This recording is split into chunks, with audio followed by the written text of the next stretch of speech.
Cricket news Tamil நேயர்களுக்கு வணக்கம். இந்த வீடியோவில் நம்ம எதை பற்றி பார்க்க போகிறோம்னா, நம்ம கேஎல் ராகுல் வர்ற 2021 ஐபிஎல்லேருந்து ஒரு புது அவதாரம் எடுக்க போகிறாரு. பல மாற்றங்களை எல்ஜிஎஸ் அணியில் செஞ்சுருக்காங்க நம்ம லக்னோ அணியில். அது மட்டும் இல்லாமல் ரிஷப் பண்ட் இன்வெர்ட் பிளேயராக தான் இந்த 2024 ஐபிஎல் ஆடுவார். அதற்கான காரணம் என்ன?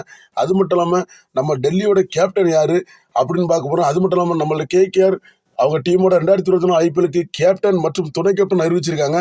அது யாரு? இந்த மாதிரி பல செய்திகளை இந்த வீடியோவில் விரிவாக தெளிவாக பார்க்க போறோம்.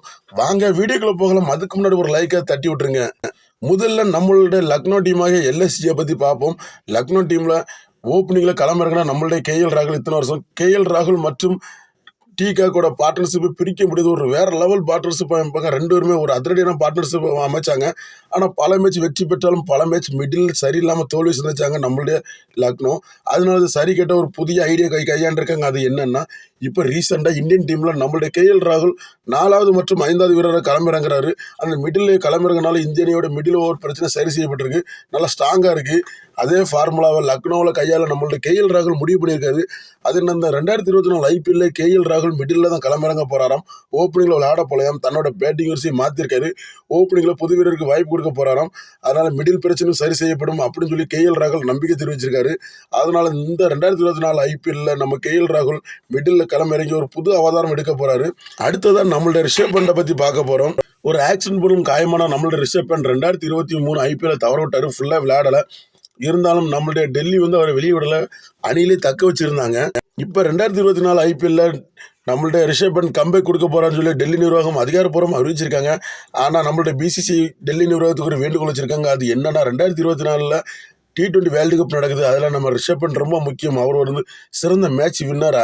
மேட்ச் எங்கே இருந்தாலும் தன் கண்ட்ரோல் எடுத்துக்கிடுவார். அதனால ரிஷப் பண்டுக்கு எந்த ஒரு காயம் ஏற்படாமல் அவரை பத்திரமா கையாளுங்க அப்படின்னு சொல்லி பிசிசி டெல்லிக்கு ஒரு அழுத்தம் கொடுத்துருக்காங்க. அதனால டெல்லி என்ன முடிவு பண்ணியிருக்காங்கன்னா, இந்த 2024 ஐபிஎல்ல நம்மளுடைய ரிஷப் பண்ட் ஒரு இன்வெர்ட் பிளேயராக தான் களமிறங்காரு. ஒரு பேட்ஸ்மேனாக மட்டும்தான் விளையாடுவார்னு சொல்லியிருக்காங்க.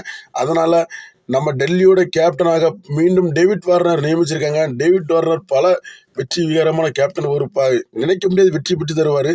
நம்ம எஸ்ஆர் கட்சிக்காக ஒரு கோப்பையை கூட வின் பண்ணியிருக்காரு. அதனால இந்த வாட்டி கரெக்டாக டேவிட் வார்னர் கையால் நம்ம டெல்லி கோப்பை வின் பண்ணும் அப்படின்னு சொல்லி டெல்லி நிர்வாகம் நம்பிக்கை தெரிவிச்சிருக்காங்க.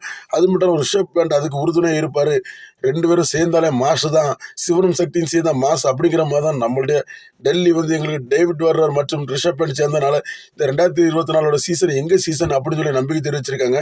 இருந்தாலும் பிசிசி எந்த ஒரு காயம் ஏற்படாமல் ரிஷப் பண்டை பத்திரமா கையாளுங்கன்னு சொல்லி காரணத்தினால் ரிஷப் பண்ட் இன்வெர்ட் பிளேயராக மட்டும்தான் விளையாடுவார் இந்த ஐபிஎல்ல ஒரு பேட்ஸ்மேனாக. அடுத்ததான் நம்ம கேகேஆரை பத்தி பார்க்க போறோம். கேகேஆர் அணியில போன சீசன்ல ஸ்ரேயஸ் ஐயர் காயமரமா விளையாடலாம் வெளியேறிட்டாரு. அந்த சீசன் முழுதும் நிதிஷ் ராணா தான் நம்ம கேகேஆரை வழி நடத்தினாரு. கேகேஆர்ல பல பிரச்சனைகள் இருக்கு. மிடில் ஆர்டர் பிரச்சனை, ஒரு ஒற்றுமை இல்லை, அப்படி இப்படின்னு ஏகப்பட்ட பிரச்சனை இருக்கு. சரியான பினிஷிங். இப்ப ஸ்ரேயஸ் ஐயர் மீண்டும் வந்தனால அந்த பிரச்சனை சரி செய்யப்படும் நம்பிக்கை தெரிவிச்சிருக்காரு நம்மளுடைய கேகேஆர் அணியோட சிஇஓ. அவங்க நேற்று என்ன சொன்னாங்கன்னா, மீண்டும் நாங்க கேகேஆர் அணி கேப்டனாக நாங்க ஸ்ரேயஸ் ஐயர் அதிகாரப்பூர்வம் அறிவிக்கிறோம். துணை கேப்டன் நிதிஷ் ராணா தொடர்வார் அப்படின்னு சொல்லி அறிவிச்சிருக்காங்க. இதனால கேகேஆர் ரசிகர்கள் மிகுந்த சந்தோஷம் இருக்காங்க.